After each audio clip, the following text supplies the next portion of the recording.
Olá, meu guerreiro, minha guerreira, tudo bom? Tudo bom? Tudo beleza? Que bom ter vocês aqui para mais um vídeo. Hoje, a partir de números 32, mais 7 capítulos, o livro de números vai ficar para trás hoje, né? Vai deixar saudade, mas muita coisa boa vem por aí, tá bom? Então, sem mais delongas, curte o vídeo, compartilha com quem você ama, dá aquele like, se inscreve no canal e bora lá!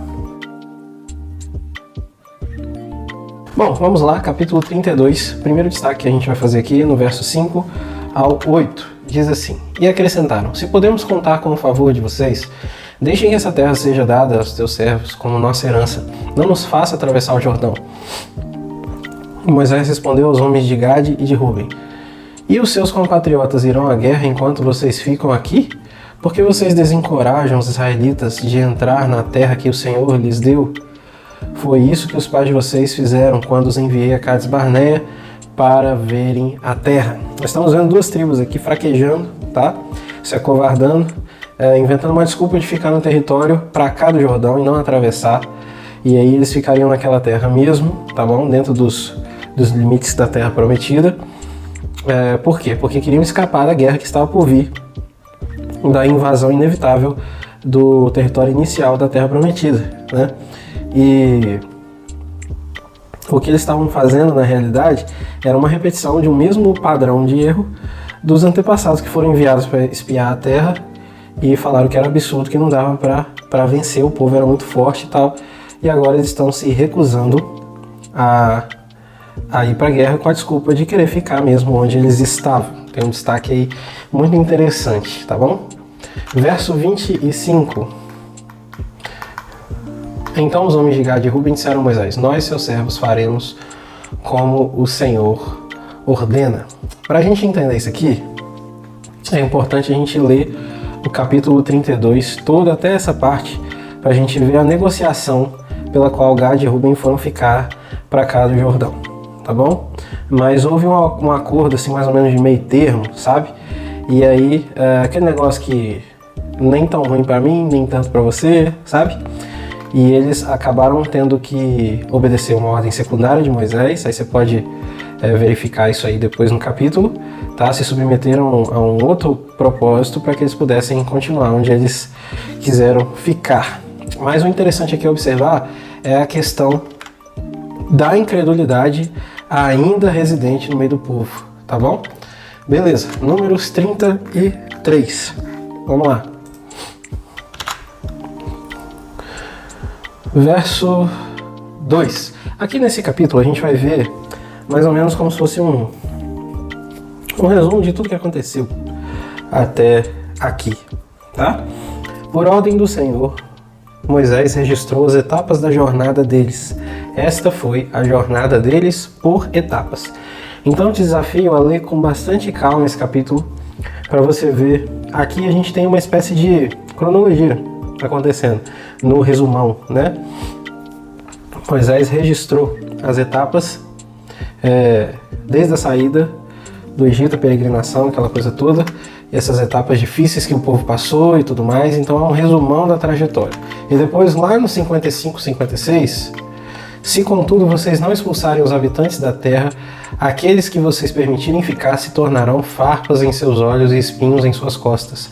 Eles lhes causarão problemas na terra em que vocês irão morar. Uma advertência de Deus para o final da recapitulação de todo o discurso e tal. Não entrem em negociação. Não façam concessões com eles.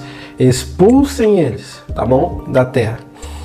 Essa era a ordem de Deus. Adivinha o que o povo vai fazer? Logo no início o povo começou a fazer concessão, tá? Isso custou muito caro. Deus já havia avisado e eles erraram mesmo assim. Mas, bom, para nós seres humanos não é novidade essas coisas, né? Então farei a vocês o mesmo que planejo fazer a eles. O verso 56, que é o último do capítulo 33. Eu estava falando o seguinte: se vocês não fizerem conforme eu estou mandando, porque assim, gente, ó, os povos que iam ser expulsos da terra para Israel habitar, através de batalha e tudo, né? Não tinha outra forma. Esses povos, Deus estava dando a terra deles para Israel porque eram povos que não tinham jeito mais, tá? A gente já viu isso, mesmo que a gente está no Pentateuco ainda, a gente já viu precedente disso. Por exemplo, Sodoma e Gomorra, tá? Com nações. E aí quando a gente fala nações, tá? Não queira pensar em nações como é nação hoje não, tá bom?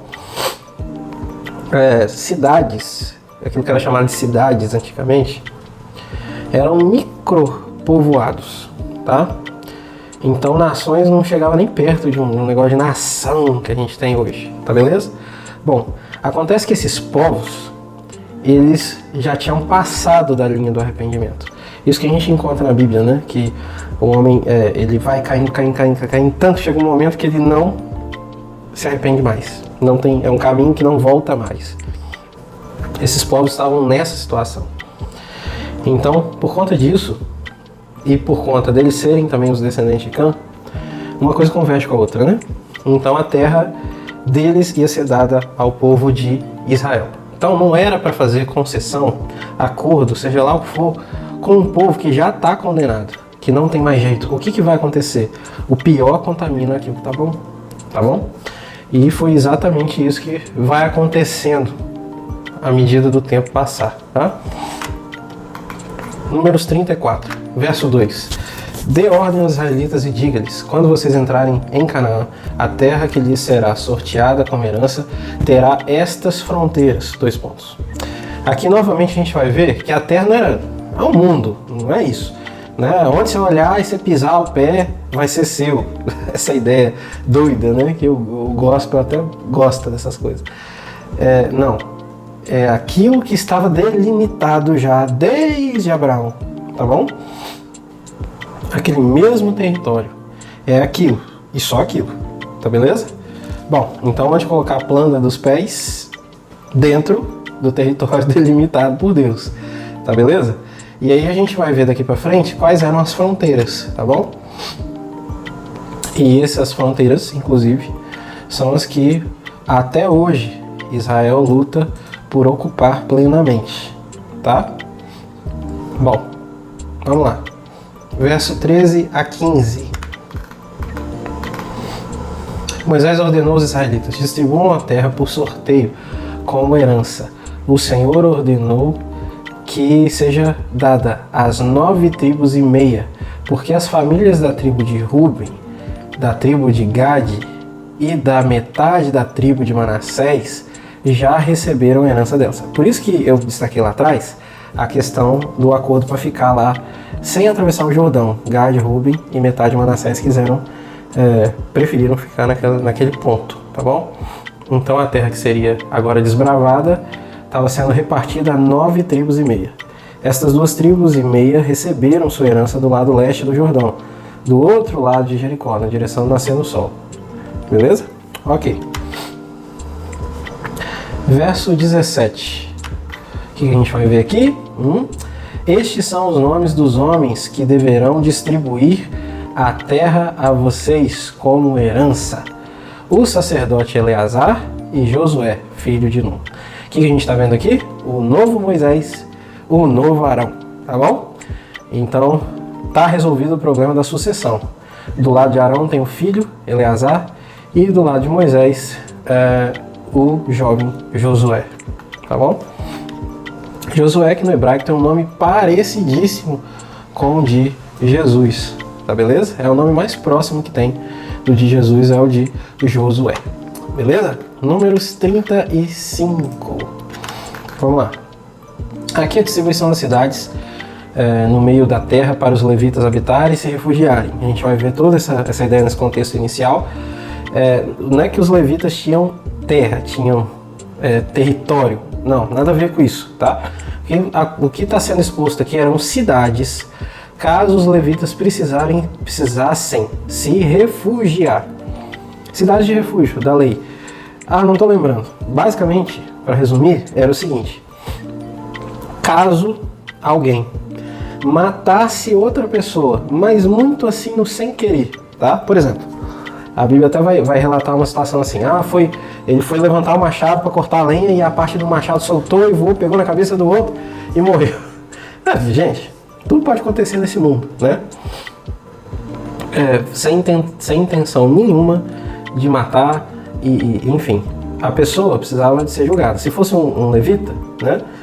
Então existiam cidades, refúgios, territórios neutros que as pessoas podiam ir, esses territórios eram respeitados e o vingador da vítima, por assim dizer, né?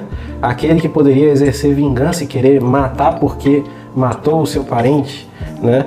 Ele não encontrava a pessoa que matou porque ela estava na cidade de refúgio. Então ela se escondia, ela se refugiava do possível vingador da vítima, que foi morta sem intenção, tá?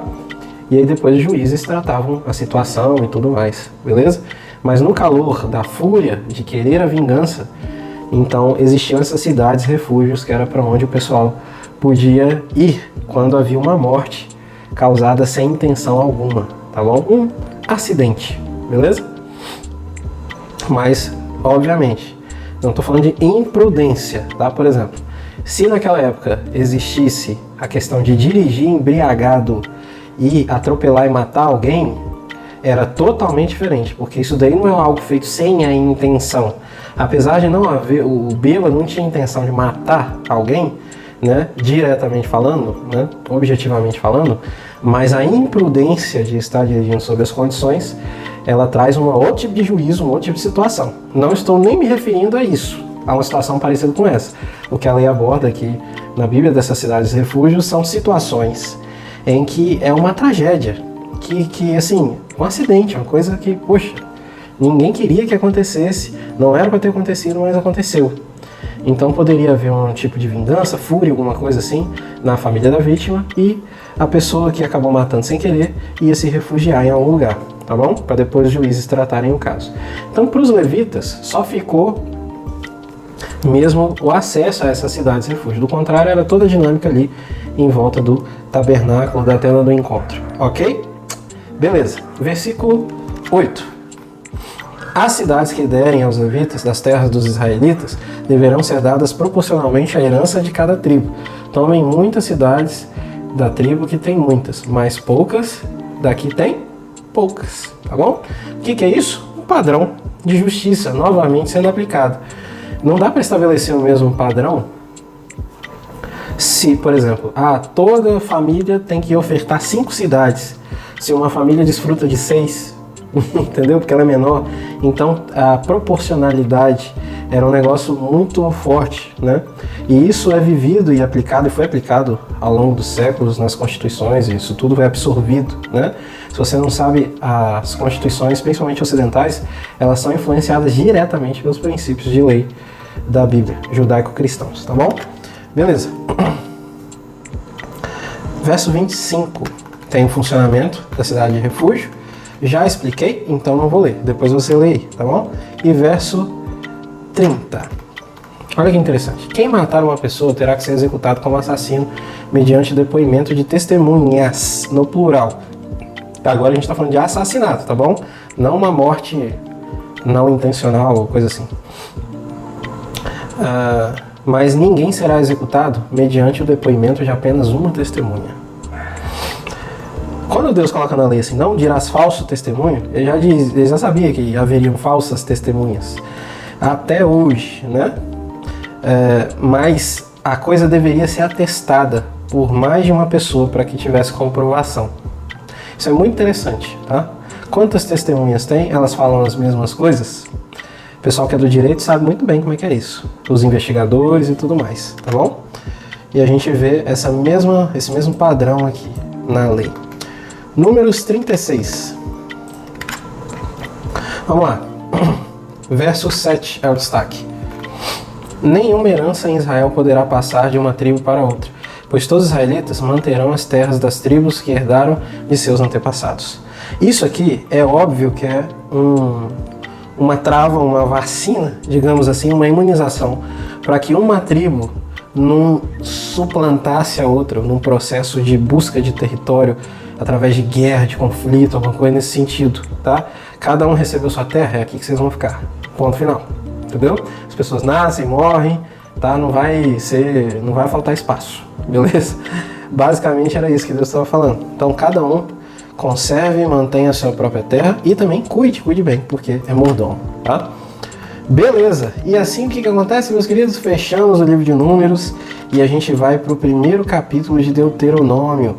E o nome original é Devarim, que são palavras, tá? Palavras o quê? Da onde? Da lei, ditas. Ou alguns ainda vão dizer que o livro é como se fosse assim, segunda lei. Não no sentido que uma lei diferente, mas um aperfeiçoamento de entendimento e principalmente repetições, tá bom? Já falamos muito sobre isso. Então o que a gente tem? A gente tem um resumo de fatos importantes na trajetória do povo.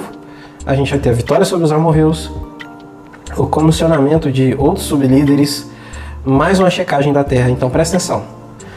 Não é porque um livro vem depois do outro que a gente está vendo o quê? Uma coisa mais nova e lá era mais antiga. As cronologias se misturam. Já expliquei isso para vocês. A chegada da terra, a checagem, desculpa, da terra, alguns episódios da ira de Deus, mais murmuração do povo, convite à guerra e mais detalhes acerca do retrocesso de 40 anos. Então esse livro ele aborda essas coisas aí, tá bom? E o capítulo 1 já é bem rico sobre isso. E basicamente o destaque fica por conta mesmo desse resumo que eu fiz, tá bom? E a gente vai para o capítulo 2. Ok, vamos lá. Capítulo 2, a gente vai ter um retorno à questão da passagem, mais um incremento, tá? Da passagem do povo de Israel pelo território de Esaú, ok? E aí no verso 19, vamos lá. E vão chegar perto da fronteira dos amonitas. Não sejam hostis a eles, pois não darei a vocês parte alguma da terra dos amonitas, pois eu a entreguei aos descendentes de Ló. Muito interessante a gente ver esse destaque, por quê? Já passou séculos desse evento, tá bom, de Ló. E por que Deus não vai dar essa terra dos descendentes de Ló para Israel? Por quê? Porque Ló, primeiro, não tinha ligação com Cã, era parente direto de Abraão. Então estava em outra linhagem dos filhos de Noé, tá? A terra era dos descendentes de Cã, Canaã, beleza?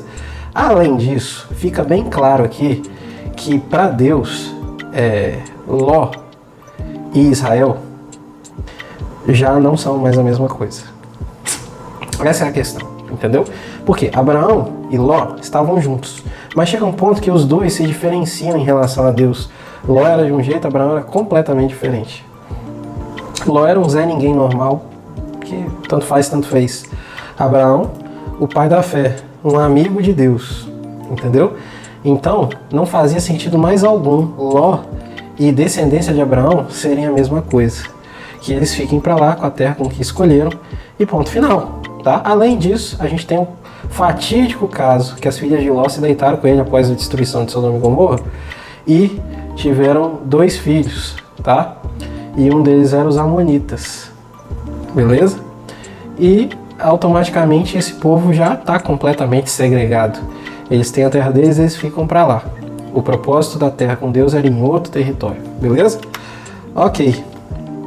Depois tem um resumo dos feitos do Senhor, ainda nesse capítulo 2, e o discurso de Moisés, que motiva a lembrança e fé na mente do povo. Mais um pouquinho a gente vai ver de fato Moisés saindo de cena, ele vai morrer. E agora, de agora para frente, as coisas começam a ficar assim emotivas, porque a gente vai se despedindo de Moisés, tá? E nesse capítulo 2, ele faz um discurso muito interessante de motivação quanto à liderança e fé, traz a memória, faz o povo trazer à memória os feitos de Deus, as coisas todas, o amor de Deus, mas é também um discurso pesado, tá? Acerca da santidade de Deus e de continuar sempre, ao mesmo tempo que se amando a Deus, temendo a Deus. Esse é o equilíbrio perfeito, tá bom? E nesse capítulo, depois do verso 19, a gente vai ver basicamente Moisés falando tudo sobre isso. Te convido a ler e a se empolgar com essas palavras e tentar se deslocar para aquela época, para sentir na pele, tentar entender, tentar pensar, tentar enxergar como aquele povo enxergava, como era difícil, como a cultura era totalmente outra, né? E ainda assim Deus foi revelando a si mesmo e ao seu Filho, que são a mesma pessoa, ao longo do tempo, até os nossos dias, tá bom? Bom, por hoje, então, é isso. Ficamos por aqui, até o Deuteronômio 2, e a partir do vídeo que vem, é só Deuteronômio, beleza? Fica firme aí, vamos seguir no desafio. Muito obrigado por você estar acompanhando, estar assistindo, comentando, curtindo, compartilhando e se inscrevendo. Fica com Deus e é isso aí. Valeu!